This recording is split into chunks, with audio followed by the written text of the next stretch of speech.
कल कहा कि अगर ये सोच ही आएगी कोई भी टीम बैटिंग करते हुए कि 200 प्लस करने हैं तो वो कोलैप्स कर जाएगी। And as you said it happened. क्या कहेंगे जी? देखिए, आज थोड़ा सा मैं हैरान हुआ कि साउथ अफ्रीका जितना एक्सपीरियंस है और जिस तरह की क्रिकेट खेलते आ रहे हैं, तो जैसे वो आए तो उनका इंटेंट यही लग रहा था कि इन्होंने सोच लिया कि 225 के करीब अगर हम करेंगे तो बचेंगे, वरना मैच जो है वो ऑस की वजह से इनको मुश्किल आएगी।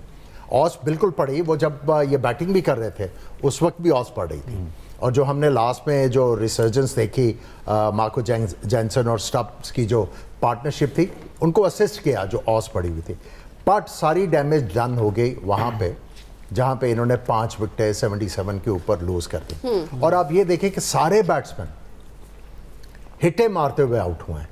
अगर आप बात करें, जब इंडिया के खिलाफ इनके 3 आउट थे, 25 के करीब इनके 3 आउट थे, और आके मिलर ने और इनके साथ ब्रेविस ने जो बैटिंग की, बड़ी टेक्निकल बैटिंग की। लेकिन आज जिस तरह की इन्होंने बैटिंग की है, जिस तरह शॉटें मारी हैं, उस इनिंग्स या दूसरे मैचेस की बात करें तो टेक्निकल खेल रहे थे। आज समझ नहीं आ रही थी कि ये उठा के मारे जा रहे हैं। मैं नहीं समझता कि इनके ऊपर प्रेशर होगा। आई थिंक आप ये कह सकते हैं they had a really bad day. और फिर हमने ये भी बात की कि दोनों ओपनर्स जो न्यूजीलैंड के हैं वो अगर आते हैं और उनको इनकरेज किया जाए कि इस मैच में वो अपनी नेचुरल गेम खेलें। अगर वो नेचुरल गेम खेलते हैं, ऊपर से इनको क्विक फायर 50 की पार्टनरशिप मिलती है, तो मैच जो है ये अपनी टीम के हक में टर्न करेंगे। That was spoken about batting first, लेकिन जो इन्होंने किया है batting second, it was incredible. जिस तरह उन्होंने मारा, दे वर लकी, इसमें कोई शक नहीं है। लेकिन इसमें आप कहेंगे लक फेवर्स द ब्रेव। इन्होंने आड़ी अच्छी शॉटें मारी ज़रूर, लेकिन कैच भी ड्रॉप हुए। उसके बाद थर्ड मैन के ऊपर गेंद फ्लाई करता रहा कंसिस्टेंटली नए गेंद के ऊपर। So I think it was New Zealand's lucky day, let's put it that way. लेकिन दे प्लेड गुड क्रिकेट। उनके कप्तान की जो चॉइसेस थी वाइल बॉलिंग एक्सेप्शनल, और जिस बॉलर को भी उन्होंने बॉल करवाए, there was a certain plan और फील्ड प्लेसिंग अकॉर्डिंगली थी। और आप देखें, जब 2 आउट किए हुए थे, जब रविंद्रा को इन्होंने बॉल दिया, he was looking to buy wickets. Runs नहीं हो रहे थे, ही इंट्रोड्यूस्ड हिम कि आओ ये साउथ अफ्रीकन इनके खिलाफ जाएंगे। उसने गैम्बल किया एंड इट पेड ऑफ। उसने जो भी आज डिसीजंस किए वो ज़बरदस्त किस्म के हुए और वो बैकफायर नहीं किए। सलमान भाई, टिम साइफर्ट के 2 कैचेस ड्रॉप हुए हैं पावर प्ले में, और एक महाराज ने किया और एक क्विंटन डिकॉक ने। तो आपको लगता है कि अगर 1 विकेट इनको अर्ली मिल जाती शायद रिजल्ट चेंज हो सकता था? देखिए, ये ऐसा मैच है कि जो विकेटें लिए बगैर तो जीता जा नहीं सकता था। तो विकेट के साथ ही इन्होंने जान पकड़नी थी, या कह लीजिए कि मैच में जो एक इंटेंसिटी रहती है, इंटरेस्ट रहता है, वो विकेट के साथ रहता है। लेकिन अगर आप पावर प्ले में 80+ कंसीड कर लें और विकेट भी कोई ना हो, तो then shoulders drop, heads drop, क्योंकि उसके बाद तो रन बॉल मैच आ गया था। तो फिर वहाँ से अगर न्यूजीलैंड आउट होती तो वो मतलब मिरेकल ऑफ मिरेकल्स होता। वो ऐसा कोई चांस नहीं लग रहा था। बट द पॉइंट इज के सारी कहानी वहाँ से, वो तो एंड गेम है।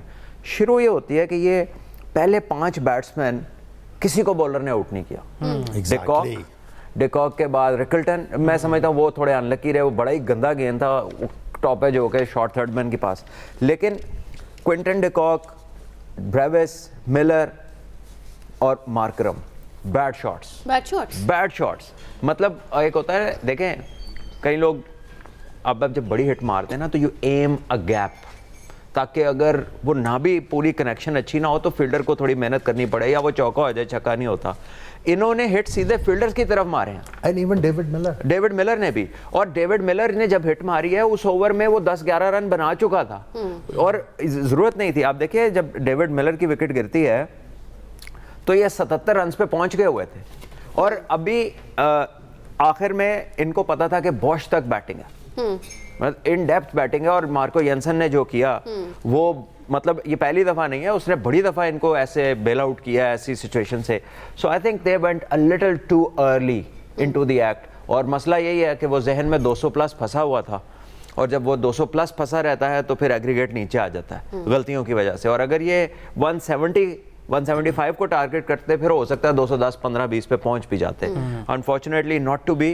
क्रेडिट न्यूजीलैंड ने, लाइन लेंथ बेहतर थी, फील्ड प्लेसिंग बहुत अच्छी थी, कंपैरेटिवली अगर साउथ अफ्रीका की हम नए बॉल पे देखें कि आपके out and out fast bowler हैं, आप थर्ड मैन क्यों दायरे में रखा? कम से कम 4 एज 1 बाउंस चौके हुए हैं थर्ड मैन, और उन्होंने तो दोनों ने हिट मारनी है, वो तो दोनों स्लैशी प्लेयर्स हैं, तो एज तो जाता ही थर्ड मैन के हाथ में यहाँ पे। तो वो भी मुझे समझ नहीं लगी कि ये थर्ड मैन इन्होंने दायरे के अंदर क्यों रख के बॉलिंग कर रहे हैं। बॉलिंग फास्ट बॉलर कर रहे हैं, कर तेज बॉलिंग रहे हैं, स्लोअर वन भी नहीं मार रहे, और ड्यू है तो बॉल स्किट करेगा, और फील्ड प्लेसिंग भी अच्छी नहीं थी। बट साहब आज एक जो न्यूजीलैंड के फास्ट बॉलर्स की जो अच्छी चीज़ थी, आज उन्होंने एक रशियन के साथ बॉलिंग की, उन्होंने बाउंसर भी मारे। साउथ अफ्रीकन लग रहा था गड़बड़ा गया, आज आप देखें कि कोई बाउंसर नहीं हुआ, अब मारे चले जा रहे हैं, कोई उन्होंने लेंथ जो है वो वेरी करने की कोशिश नहीं की, कोई उन्होंने एक्स्ट्रा ऑर्डिनरी चीज़ करने की कोशिश नहीं की कि जहाँ पे बैट्समैन को थोड़ा सा बावर कराते कि भाई ये सर पे भी लग सकता है और कुछ भी हो सकता है। वेयर एज आज हेनरी ने, लुकी फर्गसन ने, इवन नीशम ने गेंद जो है वो पीछे मारने की कोशिश की है। ठीक है, उनको रन्स हुए, जो आपने बात की थी कि he is not a good enough allrounder, ठीक है, उन्होंने बड़ी विकेट ली लेकिन रन्स भी उनको बहुत ज़्यादा हुआ है। He was a weak link, लेकिन उन्होंने अपने वीक लिंक को कैमोफ्लेज बहुत ज़बरदस्त तरीके से किया। तो सलमान, अगर हम इसको समराइज करें, डू यू थिंक कि बस वो जो टॉस फैक्टर था वो साइकोलॉजिकली हिट कर गया एडन मार्करम को, उनकी कैप्टनसी को, उनकी पूरी टीम को? नहीं, आई वुडंट से कि टॉस कर गया। देखा उसके बाद कितनी अपॉर्चुनिटीज़ थी, सारे तो गलत शॉट मारने, तो फिर टॉस को कैसे ब्लेम करेंगे? ऑन द अदर साइड आप देखेंगे Henry just flu back today, आज वो आया है, ठीक है, प्रोबेबली आपने जो कल उसकी रिप्लेसमेंट बताई थी वो डर गया हुआ था उसने इतनी अच्छी बॉलिंग की कि मैं रिप्लेस ना हो जाऊं टीम से।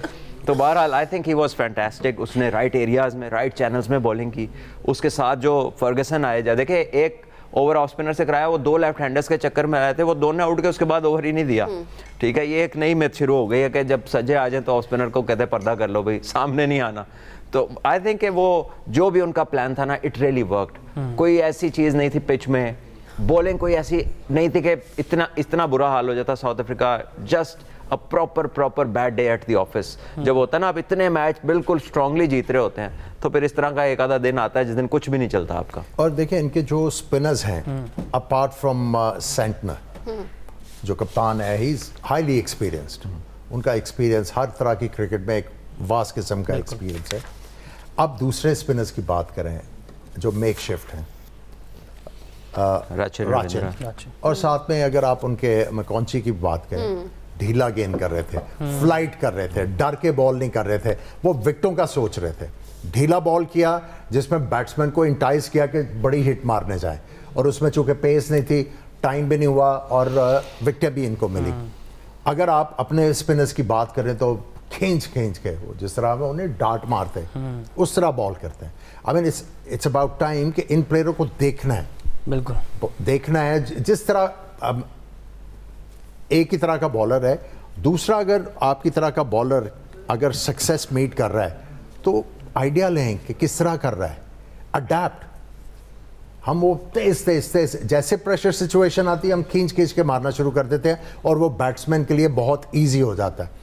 आप इनके स्पिनर्स की, अब मैं इस मैच की बात नहीं कर रहा, अगर आप राचिन की बॉलिंग देखें अगेंस्ट श्रीलंका, उसके बाद वो इन्होंने एक तो और मैचेस में बॉल किए ढीले बॉल, और इस मैच में भी ढीले बॉल किए सारे स्पिनर्स ने, तो उसका बहुत ज़्यादा फ़ायदा हुआ इनकी टीम को। सलमान भाई, क्विंटन डिकॉक की बात करें, बहुत पुराने खिलाड़ी और रिटायरमेंट लेकर वापस आए थे, लेकिन अब नज़र आ रहा है उनकी सिलेक्शन ने कहीं फ़ायदा नहीं पहुंचाया इस इवेंट में, ख़ास तौर पर क्रूशल मैचेस में। देखिए, मैं ये कहूँगा कि उन्होंने बहुत ही ओवर कह लें कि एक ओवर कॉन्फिडेंट कह लें या फिर ओवर अटैक किया। इतना ज़रूरत नहीं, आपने एक सीधा चौका मार लिया है, ठीक है, और आप वो भी आपने मिडॉन की तरफ ड्रैग किया, जबकि आप ऑफ स्पिनर आप उसको सामने हिट मारें, कवर की तरफ ऊपर से मारें। उसके बाद ये होता ही है कि जब आप निकल के हिट मारते हैं ना, तो मोस्टली एक्सपीरियंस प्लेयर्स वेट करते हैं कि थोड़ा सा पीछे करेगा तो मैं मारूंगा। लेकिन मैकॉन्ची को एक्स्ट्रा बाउंस मिला क्योंकि वो स्लो बॉलिंग कर रहा था, और एक्स्ट्रा बाउंस की वजह से वो मिडल नहीं हुआ बॉल, वो थोड़ा ऊपर चला गया। सो आई गेस के इट्स ओके दैट बंदा एक्सपीरियंस होता है, बट देन न्यूजीलैंड के जो बॉलर्स थे उन्होंने पिच की पेस बड़ी अच्छी रीड की हुई थी। किसी ने तेज़ बॉलिंग नहीं की है, तेज़ बॉल मारे ही नहीं है, सब ने फ्लाइट्स के साथ बॉलिंग की है, और वेरिएशन उनकी बड़ी ज़बरदस्त थी। और डिकॉक ऐसे ही कर रहे हैं, जब से वो वापस आए हैं पाकिस्तान टूर पे उन्होंने एक 100 किया था, लेकिन उसके बाद से आप देखें कि वो हर मैच में वो ऐसे लगता है कि जैसे ये आखिरी 2 ओवरों की बैटिंग कर रहे होते हैं। He doesn't realise being an opener कि बड़ा स्टार्ट भी कोई चीज़ होती है तो वो is just too fast too furious और आखिर में अपने ही नुकसान किया उन्होंने। अच्छा 8th ओवर की ज़रा बात कर लेते हैं क्योंकि सोशल मीडिया पे बड़ा एक शोर सा मच गया है उस कैच को लेके and I would like to have your opinion also. सही न्यूजीलैंड मैच जीत गया लेकिन रविंद्रा का जो ओवर होता है 8th ओवर मार्करम का कैच करते हैं डेरिल मिचेल, आपको लगा कि वो बॉल वाकई नीचे गिरी है, क्या वो आउट था? देखिए जो एविडेंस हमने देखी उसके ऊपर वो नॉट आउट था, इसमें कोई शक नहीं है।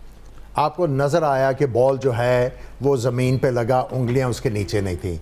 पता नहीं थर्ड अंपायर ने क्या सोचा। That was incredible। Yes। पर मैंने कभी ऐसा डिसीजन मैंने नहीं देखा। और पता नहीं उनको बाहर से किसी ने फोर्स किया है कि इसको आउट दो।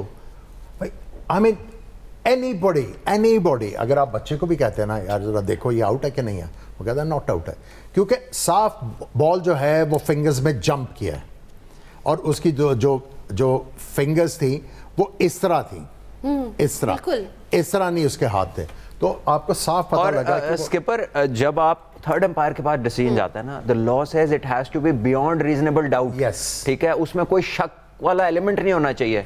तो फील्डर खुद शक में था, जिसने कैच किया उसको उसने कहा है थर्ड अंपायर से चेक करें, और उसको शक है अपने कैच पे, और टीवी पे सारी दुनिया को नजर आ रहा है कि गेंद बाउंस हो रहा है, लेकिन अंपायर पता नहीं क्या देख रहे थे, उनके सामने कोई और रिप्ले चल रहा था।